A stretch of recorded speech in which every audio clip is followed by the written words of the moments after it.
Thank you, guys. Thank you. So my name is Luis Lazo. I'm from JPMorgan Chase, and I work in the central FinOps team, providing best practices and guidance to the firm. Hey, hi everybody. This is Naveena, and I work with Data Mesh data platform. I'm the application owner and the product owner. And this is my first time at FinOps. So I just would like to start with a short story.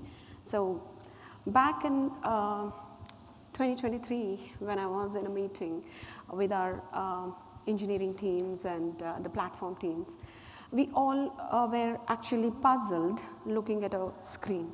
And guess what? We all were looking at the big fat cloud bill. And the reason that we were all puzzled was nobody knows who owns it.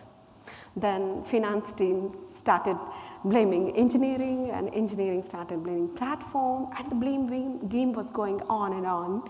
And then one of the senior leaders takes a step back and he asks one simple question: who owns the cost of the data? The irony is nobody knows. And this is where most of the organizations are today understanding that scaling the data is easy, but accountability and ownership is not. And that's the exact shift that today myself and Luis are going to talk about, like from the centralized data lakes to the data mesh platforms, and how FinOps plays a very crucial role in this transition.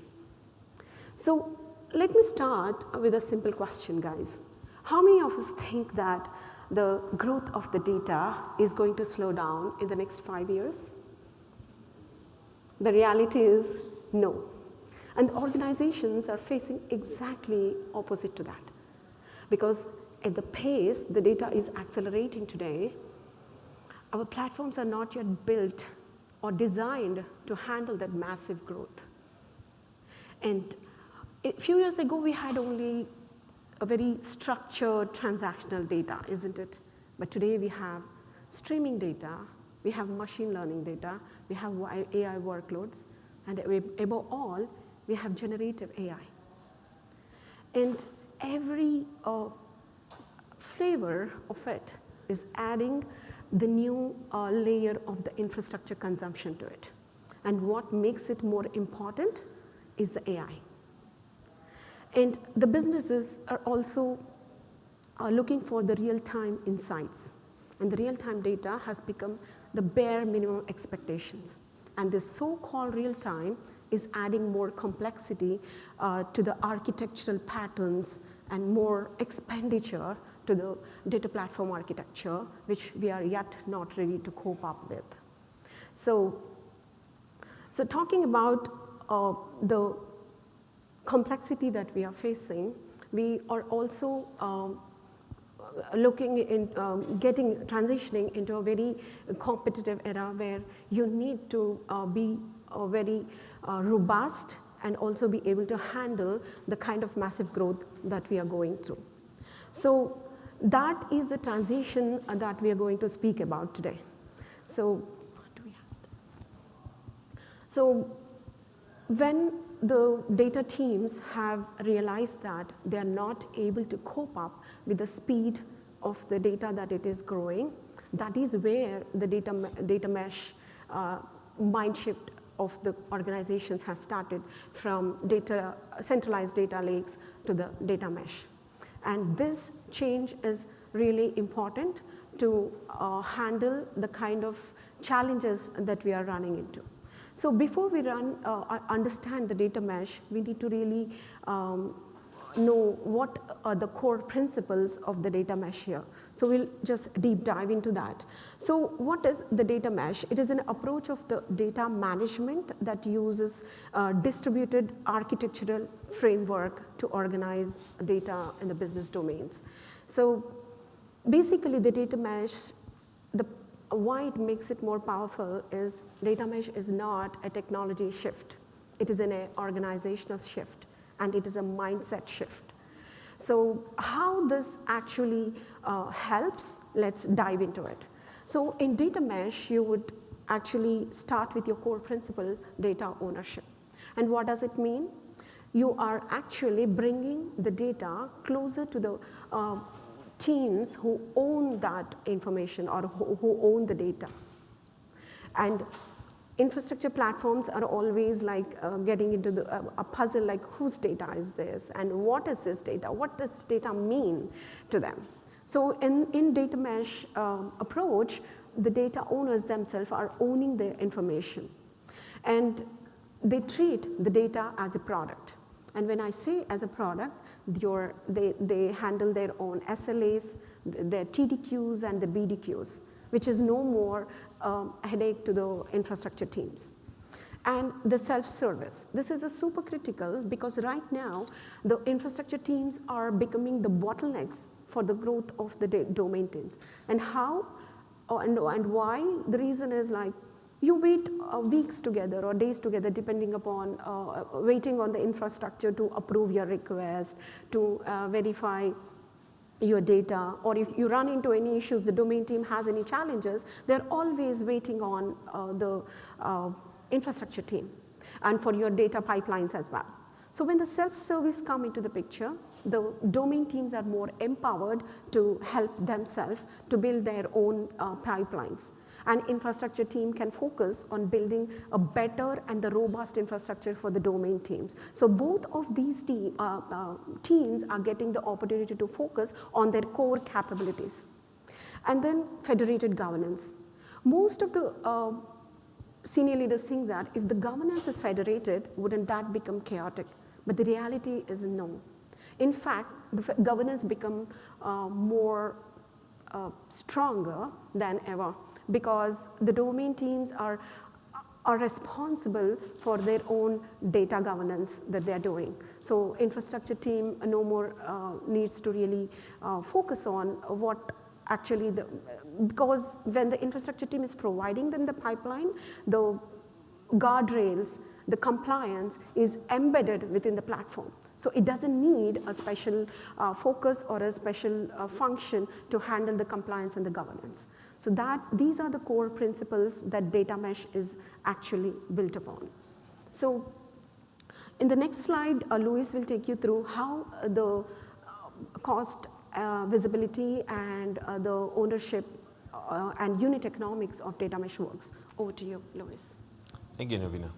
So I'm going to show you guys the challenges of FinOps within this centralized data platform. So it really just comes down to these two categories on the slide that you see here is unit economics and also infrastructure waste. So on the unit economics side, when we are dealing with a centralized data platform, obviously all that infrastructure will be shared, which will make cost attribution very difficult to track. And also, because of this shared model, we also have limited visibility into the domain level consumption, what Naveena was explaining previously. So all these consumers of the data, they're all just mixed into the centralized platform.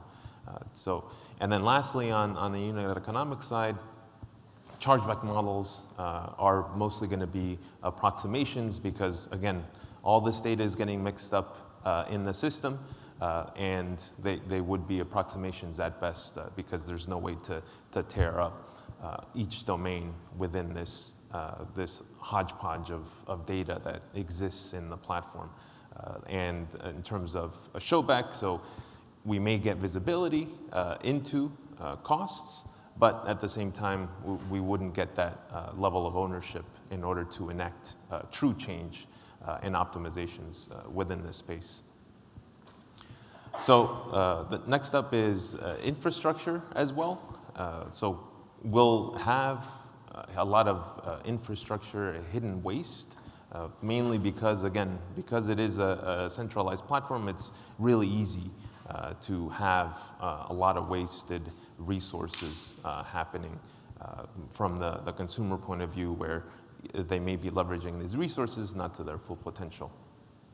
And also because the data platform is centralized in nature, the consuming teams, the domain level teams that are leveraging this platform to send their data to, they're going to have little to low control over what optimizations they can actually perform in this environment. So there's going to be a lot of idle compute and storage resources as well. That's unavoidable in this centralized platform. And also, because it's a centralized platform, there's not going to be any clear accountability of who owns what in this space, again, in order to enact optimizations from the consuming side.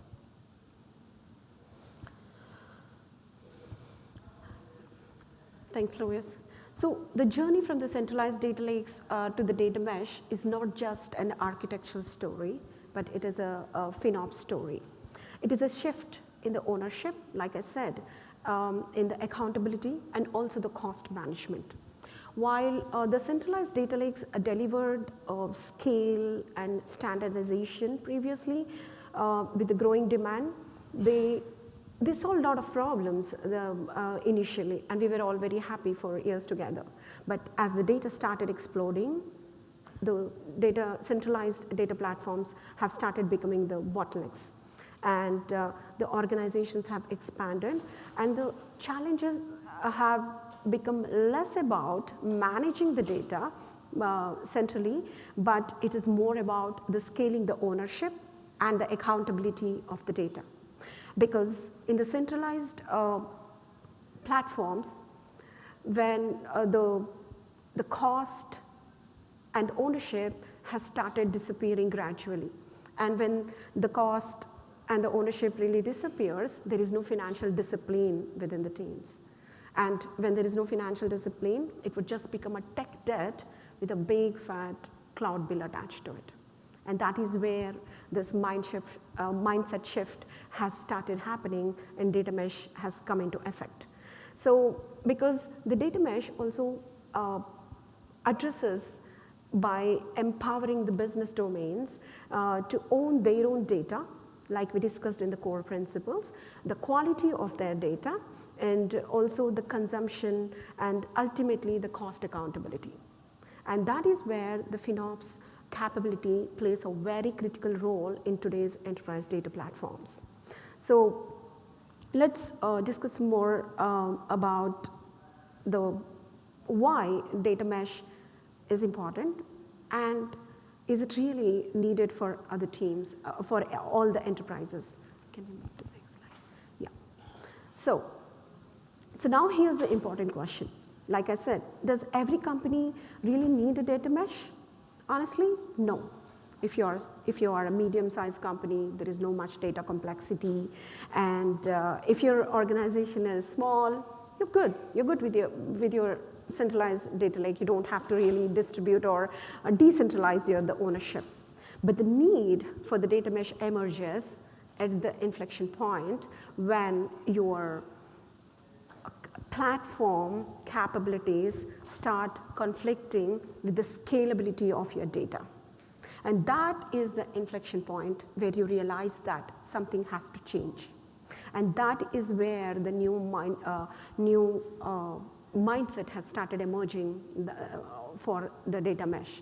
Because as I said, it's going to be the organizational shift. You're not going to change anything on the technology. And how it really changes, we'll discuss in the next slides. So as AI initiatives and analytic demand is increasing, centralized platforms often become the delivery and innovation bottlenecks. Like I said, if you're depending upon the infra team and you're waiting on them, the domain team's innovation, their speed, and their acceleration to the growth would actually be hindered because of the dependency. And that is when you realize that you are aggressively AI-driven company, and you can anticipate that your data is really going to grow massively, and that is where you have to start considering the data mesh. So it is a very thin line of decision making, whether you want to stay on the data lake or you want to migrate to data mesh. So And also for large enterprises and AI-driven organizations, the complexity of the data is increasing. And these days, the complexity is not centralized, because as the ecosystems are getting distributed, the challenges and the complexity is also getting distributed massively throughout the org.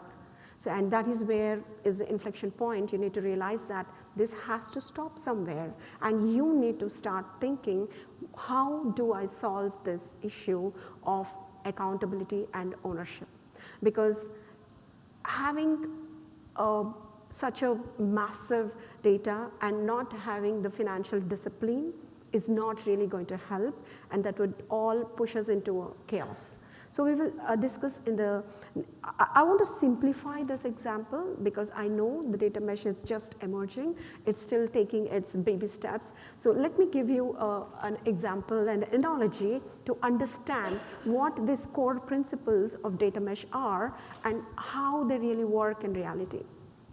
So now let's think that you own a restaurant, okay? So when you own a restaurant, you invest. You can't start making a dollar from the day one, right? You just need to invest in building the equipment and also the operations, and that is going to be your capex, right? And every single day you spend money on your restaurant to buy your ingredients, to cook your food, and also serve your customers. So there is some cost involved in that to run your operations of the restaurant as well. So that is your OPEX, right? So this is all good till here, but you're running a restaurant and you're not able to understand what is that dish that is really bringing you the profitability. What is the customer base that is liking a particular dish? And when you don't understand that, your restaurant business will not really be sustainable, right? You need to know what is that menu card which is really bringing profitability to you. And now, just take a step back and just replace your restaurant with the data platform. So when in your data platform, there are so many domains and so many products into it, and you're not aware which data product is actually bringing real value. What is the data that is a junk on your platform, which is not ever being used, and it's just dumped onto the platform? And if you don't even realize that, what is the cost that is incurred to produce the data set? Or is it really producing the value proportionate to the cost that we are spending on it? And if you don't have any visibility to it, and that is where we are going to face challenges or maybe fail as well from the cost perspective. And that is where exactly the data mesh shift of the organization shift to the data mesh really helps to remove this cost invisibility challenges and the financial indisciplines. Because when you introduce the data mesh, that is where your unused storage pipelines, your wastage of the AI, of the workloads start having some accountability to it. So Luis was actually take you to the next slide and explain how the ownership and the cost and also the control, the governance works in the data mesh. Over to you, Luis. Thank you, Naveena. So now that Naveena explained what the data mesh is, and then also when it would be applicable to leverage a data mesh, how do we do FinOps in this environment? So really, a FinOps practitioner will need to answer these 4 questions when dealing with FinOps within a data mesh, which are: who owns the cost? How is it being generated? How is it being tracked? And then what fundamentally changes with the database, with the data mesh? On to the ownership of the cost. So essentially, since now we have a distributed model, the teams who are actually generating the data, they're going to be owning the end-to-end data product cost. And while the platform team still foots the bill on any shared infrastructure within this environment, distributed environment. So this answers the question of the ambiguous shared bucket of, with this voluminous amount of data that doesn't really have any ownership defined. So in terms of how costs are generated, so each the domain-owned data product is going to be generating costs across these 4 vectors here, which are compute, storage, data movement, and then also data consumption. So minding all these facets within this that causes this generation of cost down to the product level, and understanding it and that scope will enable meaningful optimization conversations with engineering teams. Next, on the cost tracking side, really you would have to have a robust tagging strategy within the domain level, product, and then also environments as well, in order to separate the data accordingly. And then also have that showback and chargeback systems that provide some unit economics information to you, such as cost per domain, cost per data product, cost per query. And then lastly, you can visualize all these different metrics through generated dashboards as well that give you even more insights on the cost metrics that are incurred within the system. Lastly, what fundamentally changes with the data mesh? So we go from the data lake setup, which is all centralized and everything is shared, to distributed cost ownership on a domain level. We also go from reactive tracking to potentially real-time optimizations, because now at the domain level, they would have more feasibility in looking into their own metrics instead of trying to sift through and rip apart metrics on a per domain basis in a shared environment. And then lastly is shared responsibility versus the domain accountability. So again, because of these domain level teams, now they're creating their own data, they're managing their own data, the ownership is defined and it's tied closer to business value of the particular domain as well. Okay, so then how does AI fit into this whole conversation about FinOps within data mesh, within the space? So AI in this sense will just be another facet of how to get this data, transfer this data out up from the data mesh sources by a lot of teams. So how can we apply some FinOps principles in this sense? So essentially, when I mean AI in this sense, is creating MCP servers that hook into the data mesh source, and then that's how consuming applications leveraging the data mesh would be able to consume the data within this system. So obviously that can get a little bit complex, but there should be cost accountability owned per domain. So whoever's setting up these MCP servers, whoever's transferring all this data from this data mesh using this MCP convention, that should all be rolled up into these teams that are either creating this data and then making it available to folks, but then also on the other side of the coin, having those teams that are consuming that data through MCP servers and not having that cost being lost. Also, we would have granular cost visibility.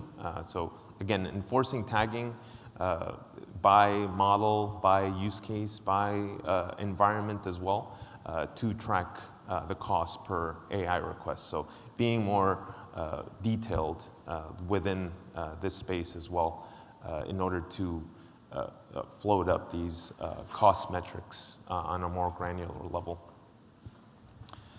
Next up below that is consumption-based pricing. So costs would be driven by inference calls from the model, trying to pull this information from the data mesh, which in effect, it affects token usage. It also affects GPU hours if you're running models on-prem, and then also the data access, the data movement that gets moved potentially between availability zones, between different zones as well. So costs that may be incurred through the network in that sense. So making that AI usage more transparent, between the source data from the domain level, and then also all the consumers of that data through these MCP servers. Next is a chargeback showback model. So again, this goes back to granular cost visibility. So each domain is going to be billed by their AI usage. So as they're billed, as they know that they are the owners of this data consumption, they're going to be more cost aware and potentially, be more prompted to optimize their usage in effect. Below that, we have built-in optimization guardrails. So build in some enforcement on the AI side in order to help with this data consumption. So things like model selection, obviously you guys know, with each different model comes different token price points.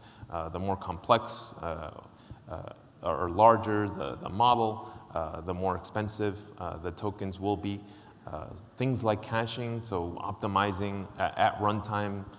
If you're trying to pull the same data over and over again, why does it have to go through the model?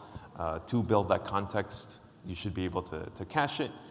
Rate limiting for anything that goes awry, anything that, for example, any infinite loops that may be pulling data consistently, constantly, that may get out of control. So potentially building in circuit breakers in order to avoid these issues. And then lastly, auto scaling to prevent any cost spikes in that sense.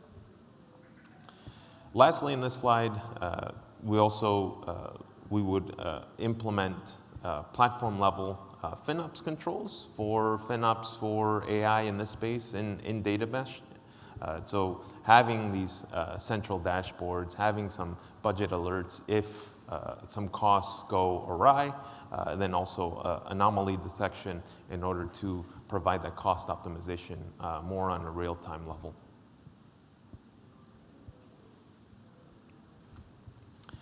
Okay, so now that we covered FinOps for AI in data mesh and having introduced FinOps within data mesh, just wanted to cover, kind of review and summarize some of the points that really we need to practice in this space in order to properly apply FinOps best practices within the data mesh. So going back to the cost allocation tagging, making tagging required within this space. So every cloud resource having clear tags tied to, again, the domains, environment, any pertinent metadata that you would find useful for the resources to get added to.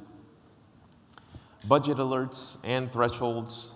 So being proactive with your alerts based on usage potentially, going crazy, going awry. So having at least, that safety net that would be able to notify you whenever costs are going up or anything that you set a threshold for, and you may be able to get that, at least that heads up in order for you to enact optimizations. Chargeback and showback mechanisms. So having that clear chargeback within this distributed model. So again, we have now the data products that are broken down on a domain level, which this particular box would be simpler now that if everybody owns their own data and their own data product that they're generating, all that billing would just come in naturally with chargeback and showback in order to enhance that finance transparency. Next is automated reporting and analytics. So utilizing dashboards and reporting tools in order to provide that insight into your usage patterns, so you're not guessing, how can we build out and expand and scale our data products. So giving you that visibility into that utilization would be important in order to make these informed decisions, this business-driven decisions out there. Next is people best practice of appointing FinOps champions within these domains. So identifying advocates within the engineering teams, within these domain level data product teams in order to lead these cost optimization efforts. There's only so much that FinOps leads can do.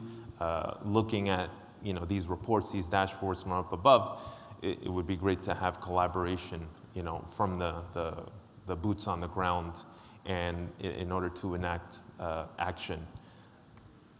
And then lastly is unit economics. I mentioned this earlier.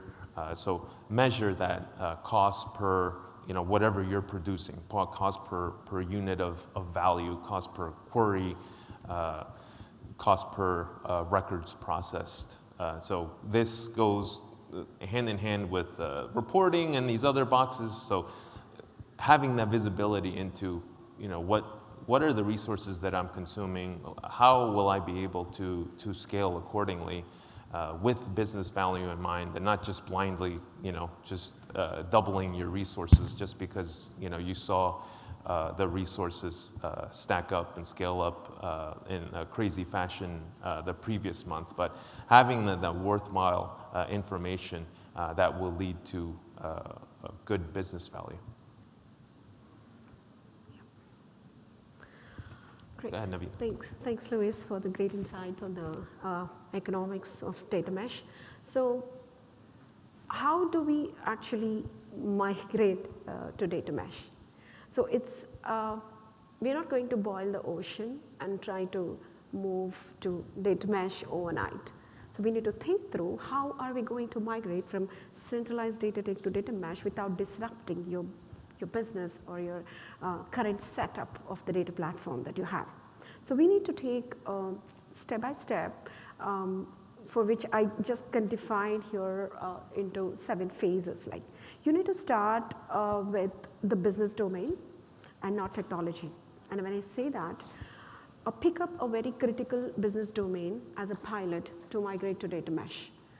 For example, in the banking side, I can say I would take the business transaction domain as my pilot, because every swipe or every payment and every ATM transaction that happens has to pass through the banking transaction ecosystem. So that would be a very critical domain for a banking industry. So you need to understand what is the heart of your enterprise platform and pick up that as a pilot.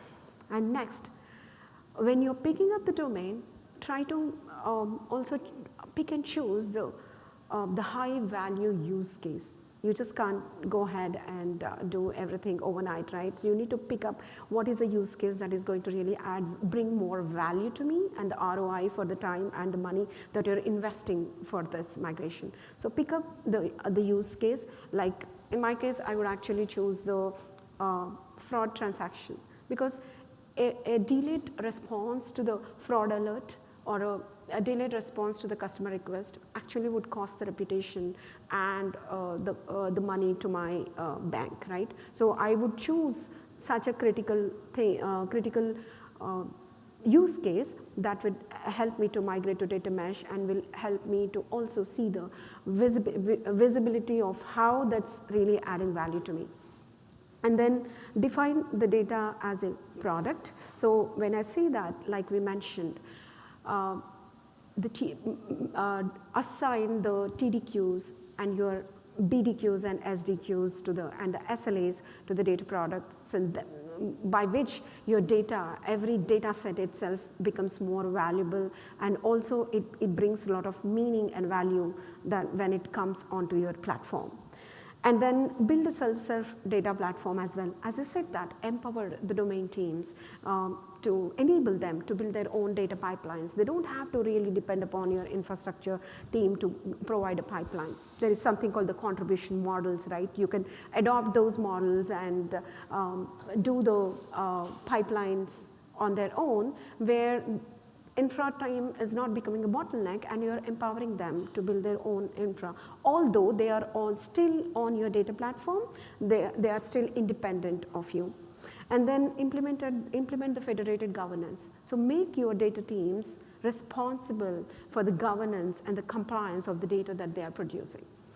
And then you can also, like in the previous slide, Louis has already covered about the FinOps, how you can actually enable the FinOps into the, your data domains, and which will give you the cost visibility as well. Then migrate incrementally. So we are not going to do everything overnight, go phase by phase and step by step. Like I said, data mesh is not a technological shift. This is going to be a complete mindset shift. There's no change to the architecture or no change to your technology, but your organizational practices, which brings more responsibility, ownership, and the cost accountability to the domain teams. And this will actually help you to improve the engineering habits. And this will, you would see the significant change and the shift in your unused unused storages, your unused, the computes, and also your memory. And this will improve the best practices. And when you follow these steps, after a certain period, maybe 6 months down the line, you would identify yourself that automatically you have transitioned to the data mesh, and you landed into that zone without even realizing that. So the future of the data or the enterprises is not that which enterprise is going to scale the data, but in this AI era, the future belongs to them who are scaling with responsibility and the ownership. So by this, I conclude the presentation for data mesh, and we are open for questions.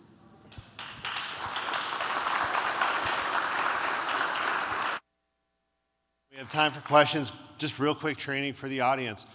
Holding the catch box does not automatically make you louder. Talking into the catch box does make you louder. So here, Javid, you start. Great presentation, thank you. Quick question is, how do you understand the cost that is associated to the data acquisition piece coming into the data platform, the pipelines, and then the data consumption piece, whether it is by a downstream application or a dashboard or maybe AI for BI portal or something like that? I'll take a quick stab at this. So it goes back to proper tagging practices. So with the consumption and the producers of this data, having a system where the tags would be required and properly managed at the infrastructure level, I think that would help kind of segregate those two use cases of consumer versus the producer of the data, and then having that chargeback accordingly. But Naveena, did you have anything else? Yeah, I think you covered that. I mean, if I get your question right, you want to understand how the cost is actually being.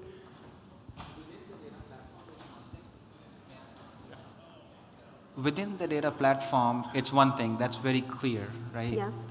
Whether it's AWS or GCP or whatever that is, you tag at the resource level. But I'm talking about the pipelines. Let's say you use a CDC tool or something else to connect to the source that brings data into your platform.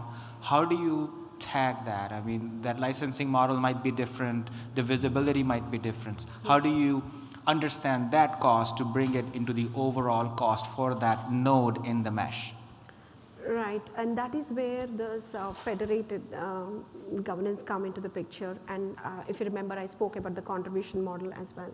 And every team that is hosting their data on your platform, they have their own buckets, their own S3 buckets. Although you are hosting, they're using your platform as a pipeline to transition their data. But that data is again being, after the enrichment, it moves into the S3 bucket of that team which is accountable. So that's how they are being charged back, and infrastructure team doesn't have to really pay, or they're responsible for the cost. So that's where the federated governance comes, model. Hi, thank you for your presentation. Can you have both models, right? So at my company, we've spent a long time building the central data lake, right? And it's there, but like as I think of FinOps or AI, can I have mesh in addition, right? So because it'd be very difficult, I would think at this point, to start migrating and changing the entire data approach. But from a perspective on FinOps, the mesh is very attractive for what we're trying to do. So is it, I mean, it probably is much more expensive, but how would you think about having both, if you would? I think you're going through the similar transition, yeah. Yeah, the data lake plus data mesh, you're saying. Yeah, I would once again want to emphasize that both of them exist parallelly. We are not going to shift overnight, and they both stay parallelly, and you would do it like phase by phase to it. Like when you take in a use case of a domain, it would give you a complete picture of what kind of cost it is adding and what is the ROI that you are getting. And that would give you a complete picture whether you really want to move to data mesh, whether your data is so complex, and that would be your decision point. So that's how you get to migrate. Yeah. Hey everyone, producer Andrew here. Thanks for watching. Check out the rest of our channel for more FinOps content. Like, subscribe, and leave questions and comments for our speakers. We appreciate your support.